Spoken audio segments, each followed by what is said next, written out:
It's an honour to be here today to be able to share my story with you. The first time I'd ever heard of antibiotic resistance or superbugs must have been about 10 years ago.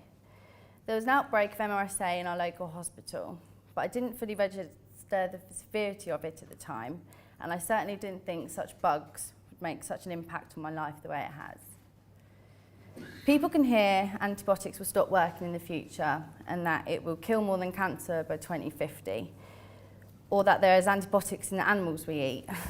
But unless we take action now, people like me who didn't register the severity of it will learn the harder way, sooner than they think, like me and my family had to. Since I was a little girl, I was always getting flare-ups of cystitis. I remember my mum used to give me £1 if I downed a pint of water. We would go to the doctors and I'd get given antibiotics. Sometimes they didn't help at all. I remember when I was about 11, we noticed that the antibiotic they would normally prescribe me wasn't working. And unfortunately, over the years, the doctor hadn't been sending my urine off to culture in the lab. So when they did, it was coming back most of the time that I didn't have an infection at all. And other times, I'd be admitted to hospital because the infection got into my kidneys. This was when the investigation into my pain started.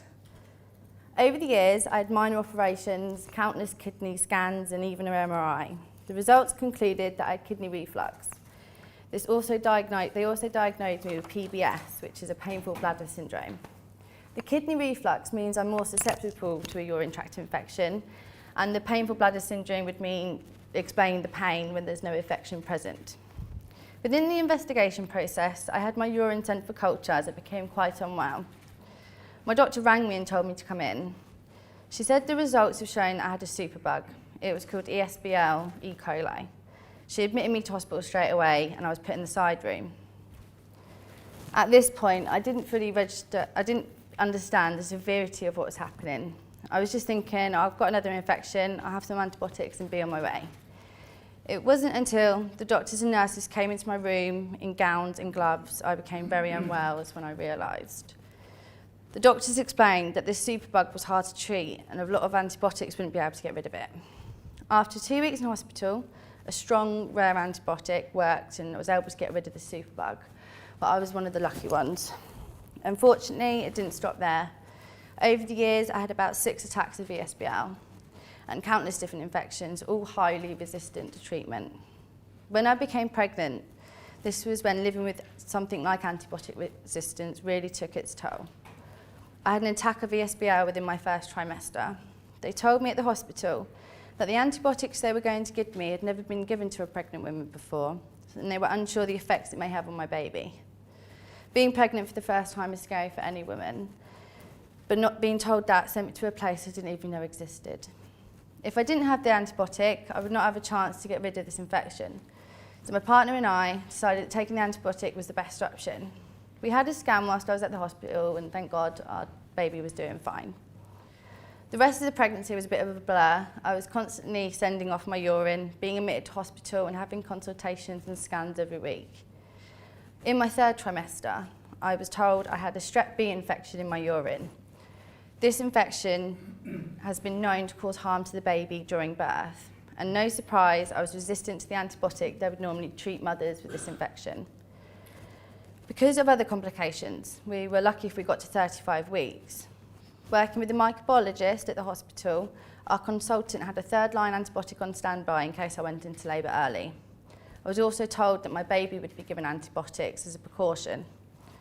Despite all the odds against us, on the 23rd of the 7th, 2013, our baby boy, Emerson Jack Backwell, was born safely via a planned C-section at 38 weeks. This was decided the safest option for us. This was the scariest moment I've had since being told I was antibiotic-resistant infection. Not only could this potentially kill me, it could have harmed my newborn son. Since becoming a mum, I look at the world completely differently. My son is eating meat that has antibiotics in it. He has an ear infection or a cough, and they give him antibiotics. I worry for the future generation and how it's going to affect them. I'm only 24, and I've been resistant to antibiotics for nearly 8 years now. The more I get infections mean the more I take antibiotics, what will only mean resulting in me building up a resistance to them. Unless new antibiotics are made, The day that an infection comes back saying resistant to all is inevitable for me. What is really scary is that we don't know how or why I got this superbug to begin with. It could have been me taking antibiotics when I didn't have an infection, or I could have caught it during the minor operations during the investigation into my pain. All we know is that there's no cure. My amazing fiancé Ben wanted to raise money for this cause by doing a charity run. This is when we found Antibiotic Research UK. I didn't even know that people out there wanted to make new antibiotics.